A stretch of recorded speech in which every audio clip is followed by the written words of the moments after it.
Among Us is real-time Clue, except sometimes aliens hijack your mind and say, here's the lead pipe. Go to electrical and bash your best friend. I get that maybe you asked me to teach this style as a joke. Doesn't matter, I'm doing it. Because guess what? Simple character designs like this are perfect for animating. You can drop the game style altogether and animate a crazy fight sequence if you want. Today though, I'm showing how to make the run and kill animations. Here's the breakdown. 1 character, 5 poses. That's it. Not even a back perspective. You got this. Go ahead and draw these shapes with a thick black outline. Add whatever detail you want. Draw the oxygen tank separate once because it doesn't move in sync with the body. The same is true for any head accessory. Only draw it once. Clothes, though, they need to be animated with the body shapes. If you really want the style to look like it does in the game, use a brush with little to no mitering. That's the fancy word for pointy lines. No pointy lines. Also, that pixelated looking edge, the original art is probably smooth, but it shows in the game like this for reasons. The easiest way to copy the rough edge style is to use an appropriate brush setting. I'm not going to worry about that. Color. Shade. Now it's time to put the animation together. I'm doing this in Toon Boom, but the program you use does not matter. I could move art manually in Paint Tool Sci and save it as PNGs to create a GIF if that was the only program I had. First, add a shadow.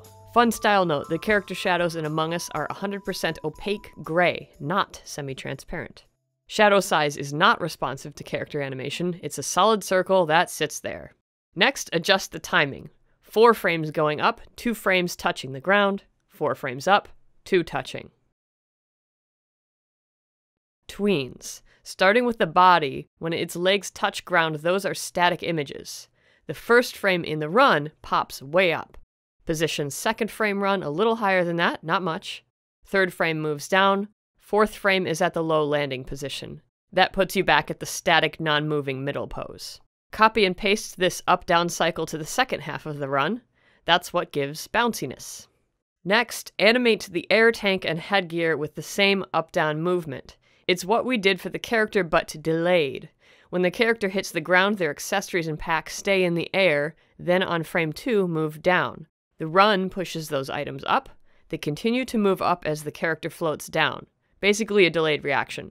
Again, copy and paste the finish cycle to the other half. Depending on your animation program, once the animations are set, it's easy to swap out pieces and symbols. New art bounces inside the animation cycle you already made.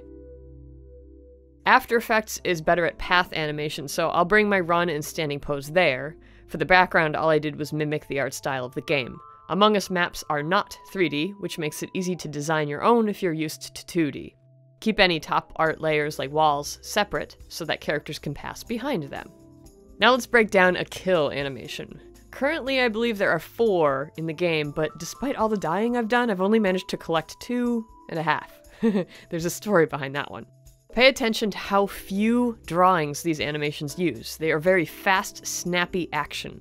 The characters have big floaty cartoon hands 1,000,000 times easier than dealing with arms. Any accessories follow a basic path of falling off the head. Otherwise, you'd have to custom animate destruction for each specific headgear, which you can do because you're not trying to program the game, but just, Otherwise, you'd want the headgear to explode in a universal way that you can apply to every single item type. As cartoonishly violent as these are, there is no blood or gore. I noticed the props sometimes have black outlines and sometimes colored outlines. Do whatever you want, whatever looks good for your scene. For that background effect to introduce the animation, it's a few frames of solid red, then 1 piece of jagged art that rotates and widens. That red smear is the same art all 3 times. For a death, let's see. Start with the character position. Draw the important poses. Reuse drawings where possible with the power of tweens. And done. It's quick and snappy. You can drag it out if you want, but the charm of these deaths is how sudden they are. The colorful murder beans are pretty easy and fun to animate, so I ended up making a bunch of these and posting them to a separate video. If I had the programming knowledge, I'd make a local mod to get these in the game and offer a download for ya, but I don't. I have a whole series of these style animation tutorials for different popular games and cartoons. If you want to learn a different style or see how a style is put together, poke through the playlist. thank my patrons and Nitsua for the existence of these videos. If you want to support, the link is in the description. Thanks for helping when you can. This year has been pretty sus for everybody, so yeah, I get it.